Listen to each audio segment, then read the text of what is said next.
அஸ்ஸலாமு அலைக்கும். Hi friends, எல்லோரும் எப்படி இருக்கீங்க? நேற்று சாயந்தரம் ஆனால் மழை வர மாதிரி இருந்துச்சு. அதே மாதிரி மழை வந்துச்சு.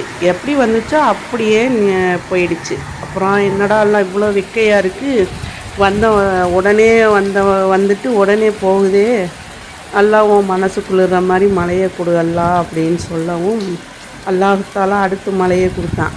நேற்று நைட்டு உள்ள வீடியோ எடுத்ததுன்னா நேற்று மத்தியானம் நான் சமைக்கலை. காரணம், எங்கள் வீட்டுக்கு பக்கத்தில் அவங்க பையனுக்கு மேரேஜ் முடித்து ரிசப்ஷன் வச்சாங்க. ஃபேமிலியாக அங்கே போயிட்டோம். பட் அதை நான் ஃபோட்டோவோ வீடியோவோ எடுக்கலை. நான் ஷால் போட்டுக்கிட்டு போனேன். ஆனால் வீட்டில் ஷால் எடுத்துகிட்டு சேலையிலே முக்காடு போட்டு அந்த ஃபோட்டோ ஒன்று எடுத்திருக்கேன். அது வீடியோ எண்டில் வரும். இந்த சப்பாத்தி எனக்கு சொல்லி கொடுத்தது இந்த மாதிரி செஞ்சு சாப்பிடுங்க. இது தொட்டுக்கிறதுக்கு நம்ம வச்சு சாப்பிட்லாம். தொட்டுக்கிறது இல்லை அப்படின்னா வெறும் சப்பாத்தியும் சாப்பிடலாம். இதை பக்கத்தாத்து மாமி சொல்லி கொடுத்தது எனக்கு. இதுக்கு 1 கிலோ சப்பாத்தி மாவு, அதில் பாதி நான் சேர்த்துக்கிட்டே முன்னாடி கையில் பிணைவேன். இப்போ முடியலையா, ரொம்ப காலமாக இதில் தான் நான் சப்பாத்தி மாவு பிணையிறேன். என்ன ஒரு தப்பு பண்ணிட்டேன்னா கொஞ்சம் தண்ணி கூட போயிடுச்சு. எல்லாமே பிளான் பண்ணி செஞ்சேன். ஏன்னா போன வாட்டி வேறு மாதிரி செஞ்சேன். காய்கறியை துருவிட்டு அதுக்கப்புறம் மாவு போட்டு அதுக்கப்புறமும் தனியாகிவிட்டேன். இந்த வாட்டி மாவு போட்டு இதுக்கு மேலேயே காய்கறி பிளேட்டை வச்சு துருவணும்னு இதில் என்ன போட்டேன்னு பார்த்தீங்கன்னா, ஓமத்தை கையில் போட்டு கசக்கிக்கிட்டு, ஓமம், அதுக்கப்புறம் பெருங்காயம் வாங்கி வீட்டில் மிக்சியில் பவுட்ரு பண்ணேன். அதுக்கப்புறம் பார்த்திங்கன்னா மஞ்சத்தூள், மிளகுத்தூள் அதெல்லாம் வீட்டில் ரெடி பண்ண தான். ஆனால் அரைச்சது மில்லில் கொண்டு போய் அரைச்சது. ஓமம், மஞ்சத்தூள், அதுக்கப்புறம் நெய், எண்ணெய், இதான் அவங்க சொன்னது. தேவையான அளவு உப்பு. ஆனால் நான் ஒரு முட்டையை சேர்த்துக்கிட்டேன். ஆமாங்க, முட்டை நாங்கள் அடிக்கடி சாப்பிட மாட்டோம். அதனால் ஒரு முட்டை சேர்த்தா தப்பு இல்லைன்னு ஒரு முட்டையை சேர்த்துக்கிட்டேன். நானாக சேர்த்துக்கிட்டது தான். அதுவும் இந்த வாட்டி தான், நேற்று செஞ்ச சப்பாத்தியில் தான் சேர்த்துக்கிட்டேன்.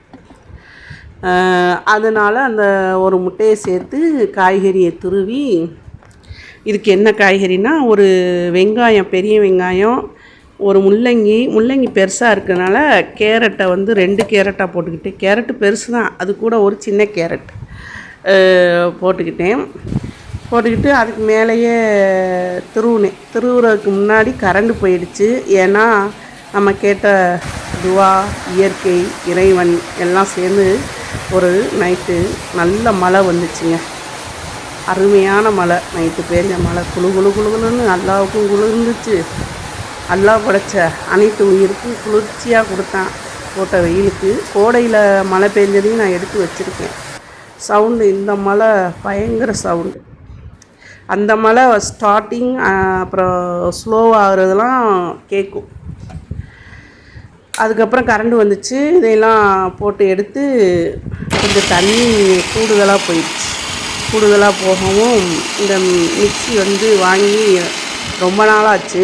இதில் தான் வாங்கினதுலேருந்து சப்பாத்தி மாவு நான் போட்டுக்கிட்டு இருக்கேன்.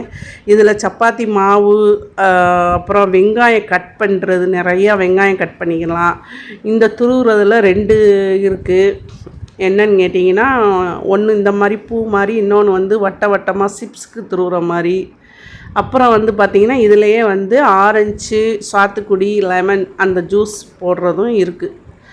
அது கூட என்ன பண்ணேன், இந்த மசாலாவுக்கு வாங்கின இந்த 1 கிலோ பாக்கெட்டு, அந்த கவரை நல்லா வெட்டி க்ளீன் பண்ணி ஒரு இதாக சப்பாத்தியாக உருட்டாமல் மொத்தமாக உருட்டிக்கலாம்னு ரெடி பண்ணி வச்சேன். ஆனால் தண்ணியாக போனதுனால ஒழுங்காக வரலை. கடைசியாக என்ன ஆயிடுச்சுன்னா, ராக்கி சப்பாத்தி மாவுக்கு சுட்டது மாதிரி ஆகிப்போச்சு. இதுதான் என்னுடைய சாரீ, நேற்று ஃபங்க்ஷனுக்கு கட்டினது. ஒரு கையில் வளையல், ஒரு கையில் வாட்ச் போட்டிருந்தேன். அந்த ஒரு கை வளையல் காரைக்குடி கண்ணன் பஜாரில் வாங்கினது. அஸ்ஸலாமு அலைக்கும்.